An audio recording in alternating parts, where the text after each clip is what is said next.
ايه يا سومي يا حبيبه خالو، عايزه تروحي المدرسه؟ ايوه يا بيبو انا كبيرة.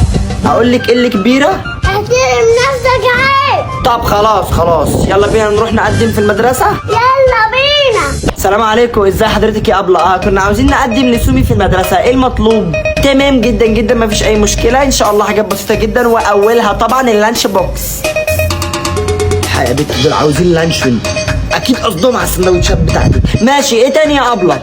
ويكون اللانش بوكس مكون من تفاحه وصباع موز وعيش توست وعصير فريش. وطبعا المشروب بتاعها لازم يكون هيلسي، انتوا اكيد فاهمين حاجه زي كده. سومي انت فاهمه؟ اعمل نفسك فاهم وخلاص. خلاص ماشي. واخر حاجه اليونيفورم هتستلموه من شؤون الطلبه ب 1200 جنيه بس. هي اصلا مش بتحب اليونيفورم دوت، اصلا طعمه وحش، صح يا سومي؟ ومن ناحيه المصاريف ما تقلقش خالص يا فندم، بتقدر تقسمها طول السنه على 3 مرات، مثلا 4 في 5 في 7 كده. لا والله 16 جنيه طول السنه كلها، ده حلو قوي، هندفعهم كاش. هات ال 300 جنيه اللي معاك يا سومي. ولا انت قصدك 1600؟ اوعي. لا يا فندم قصدي 16000. انت سمعتي الرقم يا سومي؟ طب بقى هنلف لفه كده ونرجع لك تاني.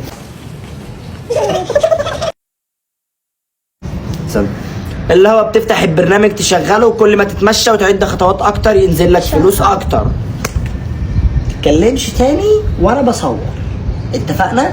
وانت ما خلاص انا اسف. طب ادي بص الكاميرا. لا. طب انت كلب. بصي بقى هنا كده، ما تبصيش للكاميرا، بصي هنا كده، ايوه كده. طعمه وحش صح يا سومي؟ ان شاء الله وراها.